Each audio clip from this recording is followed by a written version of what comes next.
Assalamualaikum warahmatullahi wabarakatuh. Salam sejahtera bagi kita semua. Perkenalkan, saya Arif Yahya Munandar, mahasiswa dengan NIM 4191910086 yang berasal dari jurusan Teknik Mesin, Fakultas Teknik, Universitas Mercu Buana. Di sini saya akan mempresentasikan tentang penggunaan bahasa pergaulan di Indonesia. Isi dari presentasi saya yang pertama adalah bab 1.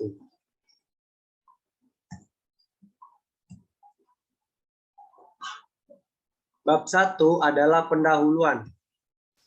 Dan bab 2 adalah pembahasan masalah.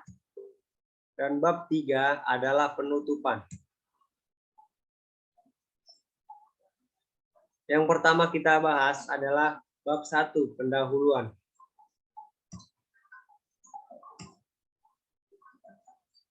Latar belakang. Dari makalah ini adalah terdapat fenomena di mana banyak masyarakat Indonesia, khususnya remaja yang memakai bahasa gaul dalam kehidupan sehari-hari. Hal ini membuat sebagian orang yang tidak mengerti bahasa gaul bingung akan informasi yang disampaikan orang tersebut. Oleh karena itu, hal itu dapat menyebabkan kesalahpahaman dalam penyampaian informasi. Tetapi seiring dengan perkembangan, iptek bahasa gaul pun mulai berkembang. Dari latar belakang tersebut, disimpulkan rumusan masalah sebagai berikut. Yang pertama, apakah yang dimaksud dengan bahasa? Yang kedua, apa sajakah peran, manfaat, fungsi, dan tujuan bahasa? Yang ketiga, apa sajakah yang termasuk dalam jenis bahasa? Yang keempat, apakah yang dimaksud dengan bahasa gaul? Yang kelima, apakah pengaruh dari bahasa gaul di Indonesia? Yang keenam, apakah dampak baik dan buruk dari penggunaan bahasa gaul di Indonesia? Dengan tujuan dan manfaat sebagai berikut. Adapun tujuannya, yang pertama, untuk mengkaji pengertian bahasa. Yang kedua, untuk mengkaji manfaat dan tujuan bahasa. Yang ketiga, untuk mengkaji jenis-jenis bahasa. Yang keempat, untuk mengkaji pengertian bahasa gaul. Yang kelima, untuk mengkaji pengaruh dari bahasa gaul di Indonesia. Yang keenam, untuk mengkaji dampak baik dan buruk dari penggunaan bahasa gaul di Indonesia. Adapun manfaatnya, peneliti ini diharapkan dapat menjadi bahan referensi atau acuan untuk penulisan makalah atau penelitian sejenis, khususnya penggunaan bahasa gaul di Indonesia. Peneliti ini diharapkan mampu menambah dan mengembangkan wawasan, informasi, serta pemikiran dan ilmu pengetahuan yang khususnya berkaitan dengan penggunaan bahasa gaul di Indonesia. Selanjutnya adalah bab 2, pembahasan. Yang pertama ada pengertian bahasa. Dari pengertian bahasa yang disebut oleh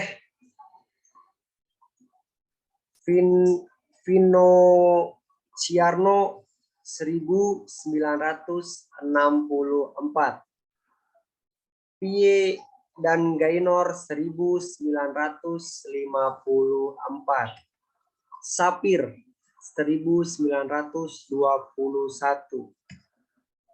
Meki 1986, Wibowo 2001, Walija 1996, Samsudin 1986. Bahasa adalah suatu sistem atau alat metode yang digunakan manusia untuk berkomunikasi antara individu atau kelompok dengan tujuan mengungkapkan atau mengutarakan ide-ide atau suatu gagasan yang telah dipikirkan dalam pikiran dalam bentuk kata atau kode yang dapat dimengerti dalam suatu kelompok masyarakat. Tentu, yang standarnya telah diatur oleh kelompok masyarakat tersebut. Selanjutnya, peran bahasa. Yang pertama, bahasa sebagai unsur budaya. Yang kedua, bahasa sebagai penanda stratifikasi sosial. Yang ketiga, bahasa sebagai simbol budaya suku bangsa.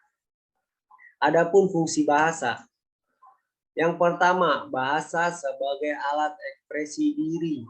Yang kedua, bahasa sebagai alat komunikasi.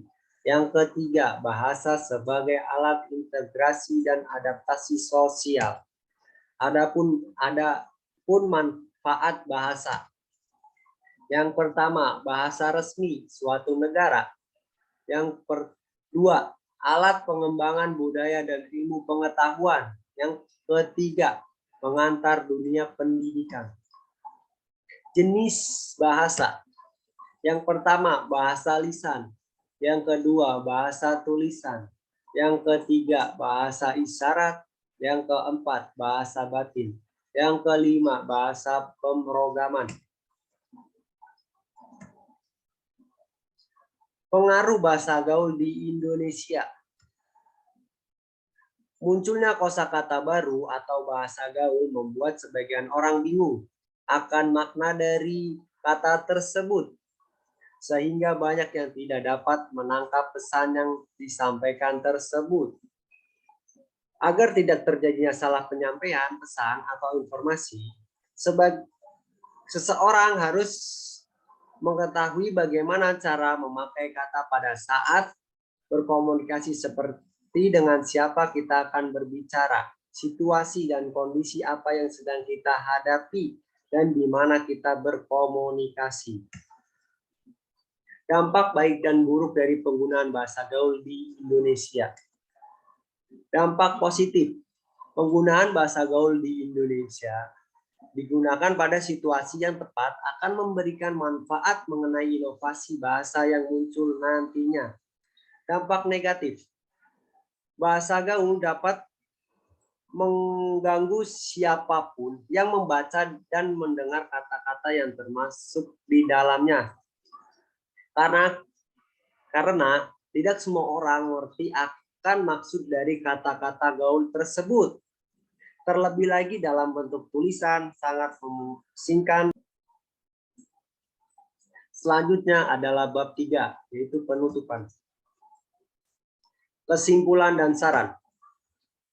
Kesimpulan, pada dasarnya untuk sebagian orang yang tidak mengerti akan bahasa gaul dianggap sebagai kata yang mengandung unsur ambigu atau kata yang bermakna ganda atau lebih.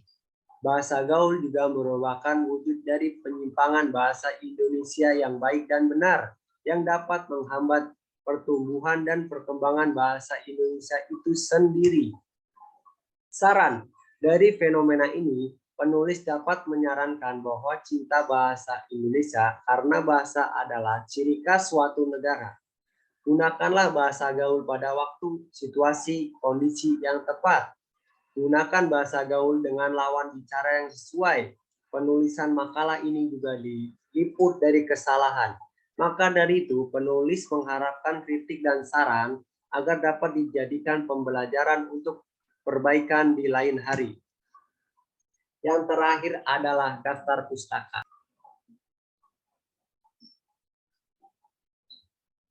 Sekian dan terima kasih presentasi dari saya.